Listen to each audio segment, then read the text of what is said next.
8 de la mañana, 52 minutos. Es momento de recibir, de darle la bienvenida al ministro de Trabajo y Seguridad Social, Pablo Mieres. Bueno, se ha anunciado días anteriores que se logró recuperar la pérdida de puestos de trabajo y llegar a los niveles prepandemias que también presentaban sus dificultades, ¿no? Pero también hay otros temas para abordar, como por ejemplo el conflicto en el puerto, el conflicto en UPM, conflictos que están teniendo ahora lugar y que están en horas decisivas. De todo esto entonces hablaremos con el ministro. Bienvenido. ¿Qué tal? ¿Cómo andan? Un gusto.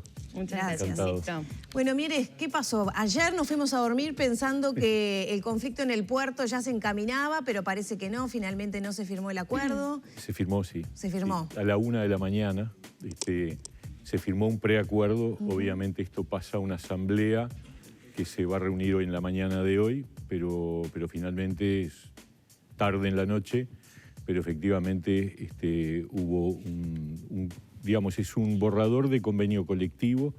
Lo que se estaba negociando entre Terminal Cuenca del Plata y el sindicato era justamente la renovación del convenio colectivo. Venía hace días la negociación y finalmente, luego de una jornada muy extensa que empezó a las 10 de la mañana y culminó a la 1 de la mañana, y después de varios días de negociación, desde el lunes de la semana pasada y más atrás, desde el otro lunes, cuando empezó el paro de 72 horas, bueno, finalmente hubo un acuerdo que se espera que la Asamblea lo ratifique. O sea, lo que falta es que la Asamblea del sindicato ratifique el acuerdo alcanzado. ¿Cuál es la clave de este acuerdo que, digamos, permite pensar que la Asamblea de los Trabajadores lo va a aprobar?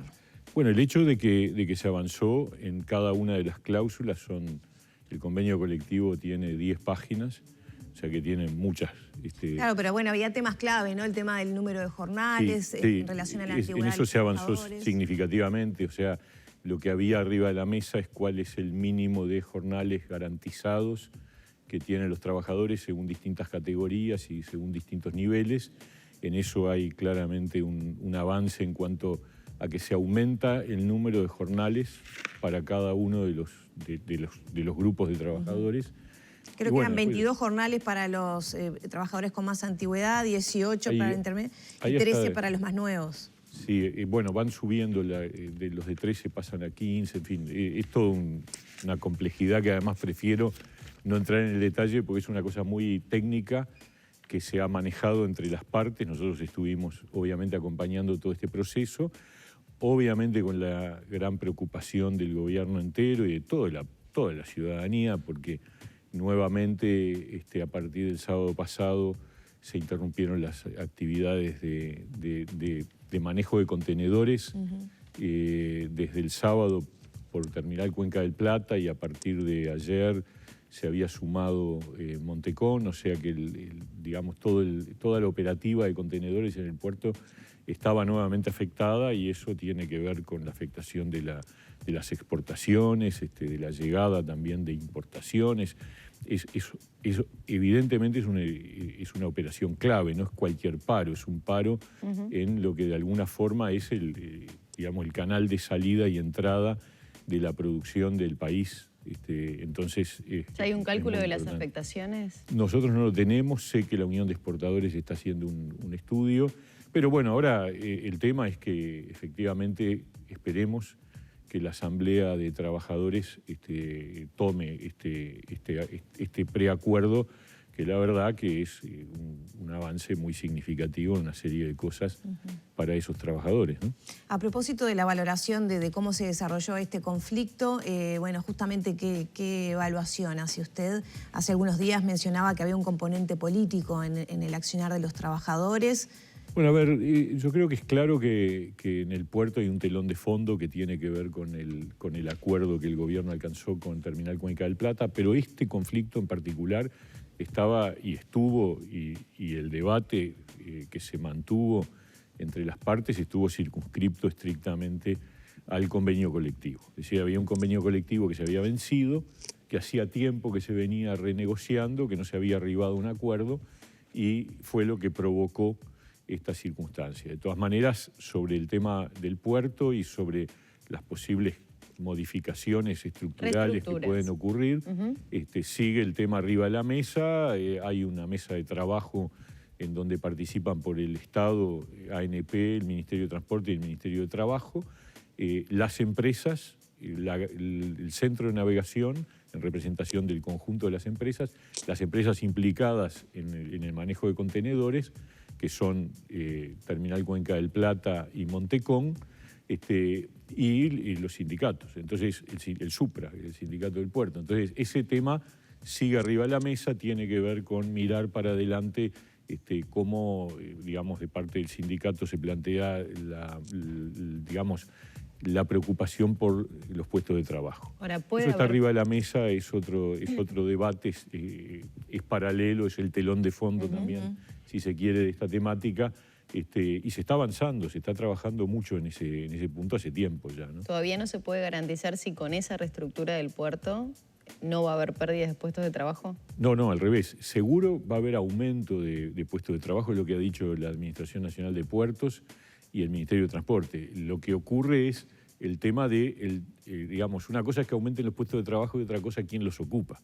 Y ahí está un poco la preocupación del sindicato en cuanto a que si se pierde puestos de trabajo, es decir, si hay personas que se quedan sin lugar en alguna de las empresas, si en ese proceso de reestructura tienen lugar en la nueva estructura de funcionamiento. Ese es el debate y bueno, en eso se está trabajando, ¿no? Bien, tema UPM y el conflicto que también. Estaría llegando a su puerto. Bueno, ¿cuáles son los mojones, digamos, que han permitido llegar a un acuerdo? Donde también, ¿no?, sorprendió de alguna manera la paralización de las obras, las medidas de los trabajadores. Ahí otra vez el tema fue un convenio colectivo que se venció el 31 de agosto y se venía negociando con medidas de parte del ZUNCA, en donde el viernes pasado nosotros convocamos a solicitud de las empresas a la Comisión de Alzada, que es un ámbito que está previsto en el protocolo de manejo de conflictos de los acuerdos que se establecieron cuando se arrancó la obra de UPM. Es una obra muy compleja, ustedes se imaginan, hay casi 6.000 trabajadores trabajando en este momento, hay más de 300 obras, o sea que en realidad son 300 operaciones al mismo tiempo y además está la empresa UPM, que es la que contrata esas operaciones. Entonces, al no avanzar, el viernes hubo una reunión en el Ministerio donde el sindicato solicitó volver al nivel bipartito y por lo tanto nosotros lo que hicimos fue habilitar la vuelta al nivel de acuerdo entre partes. Y en el día de ayer se alcanzó un acuerdo que fue refrendado por los delegados, pero que todavía falta la Asamblea General de Trabajadores. O sea que ayer fue un día donde finalmente estos dos conflictos complejos parecen haberse resuelto, por lo menos, a ver, lo digo entre comillas, porque falta el voto de las asambleas, la de hoy del puerto, la de mañana de UPM. En UPM además se generó una situación compleja con el tema del derecho al trabajo que ocurrió como parte de las medidas que tenían que ver con impedir ciertas operaciones en la obra de UPM. En algún momento tuvo dificultades porque bueno, los que impulsaban las medidas pretendían que los que no estaban dispuestos a acatar esas medidas no trabajaran. Entonces hubo algunas rispideces, pero ese era otro tema. Digamos, era el resultado de la aplicación de esas medidas. En paralelo se iba negociando el convenio y lo que está arriba de la mesa en la asamblea de mañana es el convenio colectivo entre los trabajadores de UPM y de las distintas obras que trabajan dentro de UPM. ¿Qué se detectó? Porque se hablaba de mejoras a las condiciones de trabajo también para justamente quienes cumplen tareas así en UPM2. Sí. ¿Tiene que ver con el transporte, alimentos? Hay algunas ajustes o agregados o mejoras de prestaciones que solicitaba el sindicato, algunas se respondieron, otras no, pero en definitiva ha habido un convenio que es satisfactorio para ambas partes. Yo creo que eso es lo importante a destacar. No fue fácil, arrancaron desde posiciones bastante alejadas, pero bueno, lo importante es que a la espera de la asamblea de mañana, pero que en principio cuenta con el respaldo de toda la dirigencia sindical del ZUNCA y de la obra en particular de UPM, ¿no? Mieres, están en curso negociaciones por consejos de salarios de muchas ramas. ya es tiempo, ¿no?, de ir cerrando. ¿Cómo viene eso? Y le quería preguntar, usted mencionaba que en estos dos conflictos grandes había cierto trasfondo político o condimento político, creo que utilizó. Eso, digamos, se nota en su opinión, ¿no?, en las negociaciones en general. No lo estamos viendo, las negociaciones, a ver, estamos hablando de casi 200 mesas de trabajo. 193 que están abiertas. Exacto, ¿no? Es un número muy importante. No noto que haya una dificultad mayor que en otras rondas de Consejo de Salarios de años anteriores. Dejemos de lado la del periodo puente, que fue muy excepcional, la del año pasado, porque no se abrieron mesas, se trabajó con los grupos madre, digamos. Pero en esta, que es una apertura y que además es a 2 años, se va yendo en el nivel que históricamente ha ocurrido. Hay sectores, algunas mesas ya han cerrado, pero son pocas. Estamos hablando de alrededor cerca del 10%. Y hay otras que avanzan con más fluidez y algunas están más trancadas. Eso es lo normal, es lo tradicional. De todas maneras, nosotros entendemos que hay que empezar a apurar el tranco, porque ustedes tienen que tener en cuenta que mientras se demora, el trabajador sigue sin cobrar el eventual aumento que se acuerde. Y la empresa además tiene que hacer previsiones para pagar retroactivamente al 1 de julio, que es la fecha en que se vencieron los convenios y comenzó la siguiente ronda. Por lo tanto, no es bueno para ninguna de las dos partes que esto se demore mucho. Así que nosotros vamos a tratar de ayudar a que se apure el tranco. ¿Cómo podemos hacer nosotros eso? Digamos, acelerando las convocatorias a las mesas. Es decir, que entre una reunión y otra empiece a haber menos plazo, tratando de achicar los plazos de respuesta, porque esas cosas, las reuniones se proponen cosas, se las llevan, las traen. Bueno, ese es el punto en donde, desde el punto de vista del Ministerio, podemos empujar un poco, ayudar a que se viabilicen los acuerdos. Mieres, uno de los reclamos, ya sea desde el PIT-CNT o diferentes sindicatos representativos de nuestro país, se ha hablado mucho de la pérdida salarial. ¿Podemos recordar cómo son esas pautas y en cuánto se va a empezar a recuperar? Por lo menos ya vemos en lo que tiene que ver con el empleo que hay una recuperación, índices similares a 2019, pero ¿qué pasa con la recuperación salarial?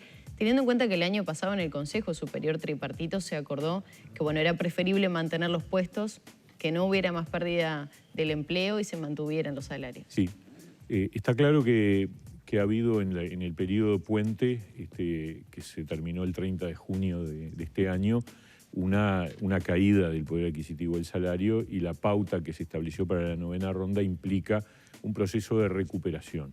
Proceso de recuperación que no es completo, eso es lo que presentó el Poder Ejecutivo como pauta, pero avanza en una dirección que está claramente en la línea de un compromiso que el gobierno tiene de completar esa recuperación en el transcurrir del periodo de gobierno.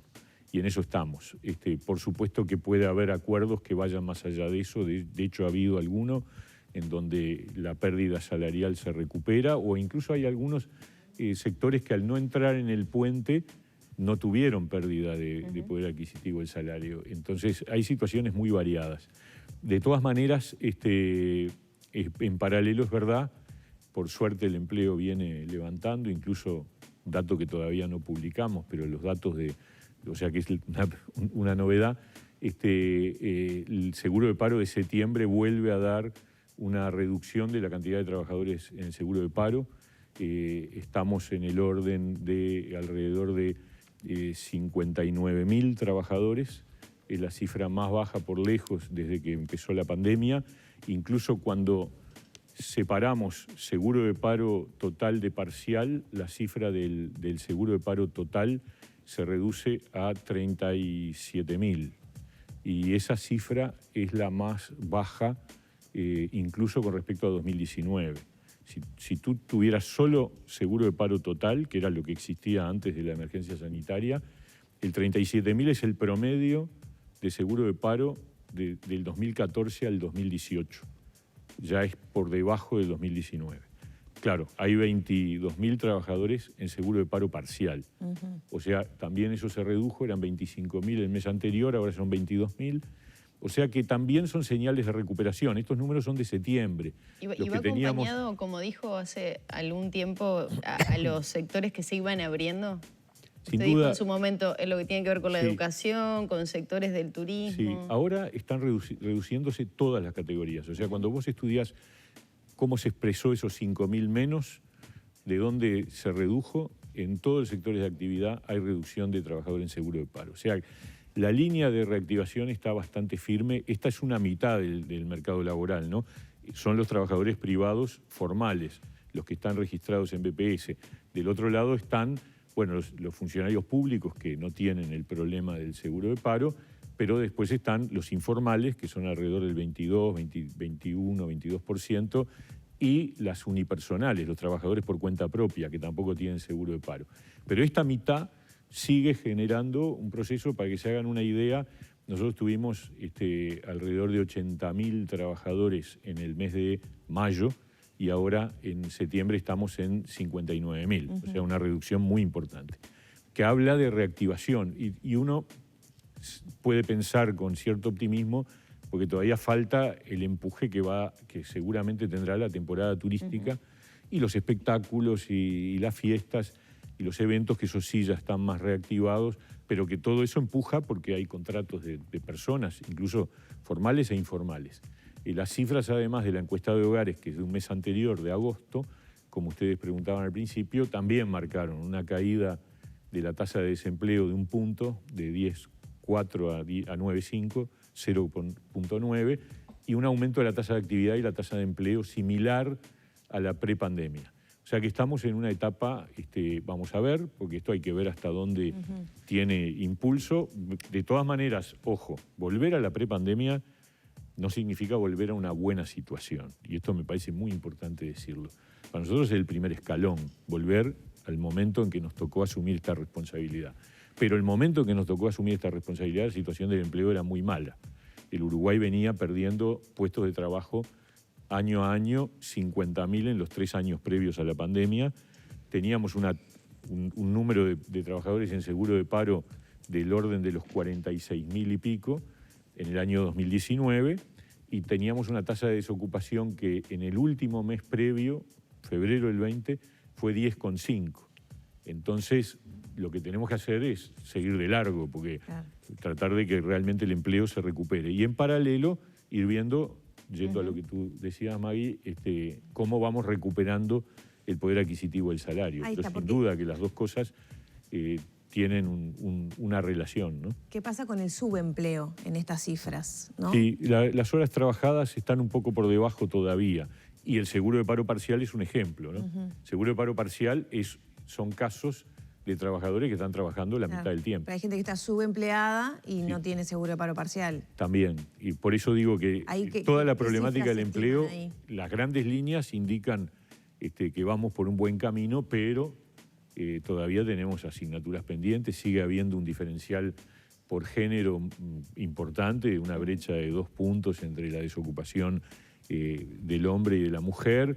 La desocupación juvenil sigue siendo altísima, estamos hablando del casi el triple de lo que es la desocupación general. O sea, problemas en la fuerza de trabajo, en la estructura del empleo, seguimos teniendo estructurales importantes y desafíos, porque además el problema es que los avances tecnológicos van determinando que la demanda de puestos de trabajo empieza a ser cada vez más distinta de las capacidades y de las competencias que tienen los ciudadanos que están buscando trabajo. Bien, ¿qué pasa con este nuevo impulso al empleo para mujeres y para jóvenes? ¿Ya se está notando? ¿Están viniendo solicitudes? Estamos evaluando todavía porque el primer mes fue el mes de septiembre. Se movió un poco, no mucho. Vamos a ver, hemos hecho un esfuerzo grande de difusión de los instrumentos. Tenemos la expectativa de que eso tenga andamiento. Todavía no tenemos números como para estadísticamente señalarlo. Hay un incremento, pero todavía no lo tenemos cuantificado. Ministro, hace algún tiempo habían detectado irregularidades, sobre todo con el seguro parcial, con algunas empresas, con incumplimientos, con situaciones, que estaban de alguna manera afectando al Estado en general y a todos los ciudadanos. ¿Cómo viene esa cuestión? Mira, 2 cosas al respecto. Sí, efectivamente ha habido y se sigue controlando, y cuando hay situaciones, obviamente eso es una Hablamos de, situación... por ejemplo, cuando era seguro parcial y se completaban las horas, ¿no? Sí. Cuando un trabajador estaba en seguro y se lo hacía ir a trabajar igual. Ese es un ejemplo de un uso, digamos, equivocado, ¿no? Un uso indebido del seguro de paro parcial. Por eso, en esta nueva prórroga del seguro de paro parcial, que es exclusivamente para ciertos sectores de actividad, que va desde el 1 de octubre, o sea que ya está vigente, hasta el 31 de marzo, cambió la modalidad de declaración. Es decir, el empleador tiene que declarar antes del mes que ocurra el seguro de paro parcial qué trabajadores y qué días y por cuántas horas van al seguro de paro, para que nosotros podamos controlar. Porque hasta ahora la declaración era ex post, es decir, pasaba el mes y la empresa tenía que enviar la lista de los que habían hecho el seguro de paro parcial y de qué manera, lo cual impedía que tuviéramos una constatación de que hubiera incumplimientos. Esto se corrigió, también se achica el espectro, es decir, para estar en seguro de paro parcial solamente pueden estar los trabajadores, obviamente aquellos trabajadores que pertenecen a sectores de actividad que continúan afectados. O sea que se reduce el número y yo pienso que también va a bajar, no sé, todavía no tenemos, vamos a tener los datos de octubre y ahí veremos cuánto bajó el seguro de paro parcial, pero uno sospecha que tiene que bajar significativamente. Ministro, ya tenemos que ir cerrando, pero le quería preguntar por la otra mitad, ¿no? Que usted decía, los monotributistas, unipersonales. De hecho, nos ha llegado algunas preguntas relativas al pago de los monotributistas del MIDES, que están retrasados en los pagos. Sí, a ver, eso se encarga ANDE, la Agencia Nacional de Desarrollo. Se estableció una prórroga por 2 meses más para el subsidio a los monotributistas MIDES, que son alrededor de 11, 12 mil personas. Ya habían tenido, bueno, el año pasado tuvieron un subsidio, este año hubo 3 meses, ahora 2 meses más. Puede ser que haya algún atraso en el pago, pero obviamente eso se va a cumplir, igual que ocurrió con los trabajadores informales, que tuvieron 3 meses y que están cobrando 2 meses más. Ya esperamos nosotros que en el final de este apoyo. Acá tenemos un desafío que es muy complejo, que es cómo vamos recogiendo las medidas excepcionales propias de una situación de pandemia para volver a la normativa normal, digamos, claro, la ordinaria. Pero con el riesgo de que uno no cometa el error de retirar el apoyo de manera prematura, para que esas personas no sientan antes de tiempo que puedan enganchar ya con la actividad. Y ese es un trabajo complicado, porque, por ejemplo, lo del seguro de paro parcial, bueno, 6 meses más, hasta fin de marzo del año que viene, pero solo para los sectores más afectados. El subsidio de los monotributistas, 2 meses más, porque ya uno piensa que la actividad se va normalizando. Y lo mismo con los trabajadores informales. O sea, uno trata de ir llevando a lo que es la lógica, porque incluso las prórrogas, nosotros hemos aprobado las prórrogas automáticamente y en realidad asumimos una convicción, que es que, porque la regla general es que la prórroga, después de los 4 meses que corresponde a un trabajador ir al seguro de paro total, se da prórroga hasta 1 año. Hemos prorrogado por encima del año. Esa facultad de prorrogar por encima del año que nos otorgó el Poder Legislativo por ley, a solicitud nuestra, se acota a partir del 1 de octubre hasta fin de marzo solo a los sectores más afectados. O sea, la prórroga más allá del año no puede ocurrir para otros sectores que ya están funcionando normalmente. Y si vamos a normalizar definitivamente, incluso cualquier prórroga dentro del año requiere de una explicación que el Ministerio tiene que analizar. Hoy nosotros asumimos que la explicación es la pandemia. Entonces no le pedimos a las empresas que para pedir una prórroga nos expliquen cuál es su problema. Claro. Pero eso, lo que sí siempre se mantuvo es la firma del trabajador. O sea, ninguna prórroga se ha otorgado ni durante la pandemia ni en el peor momento sin el consentimiento del trabajador. La firma del trabajador tiene que estar siempre, porque eso es parte de la relación laboral, ¿no? Mieres, muchas gracias. Un gusto, encantado. Cerramos por aquí entonces el diálogo con el ministro de Trabajo, Pablo Mieres.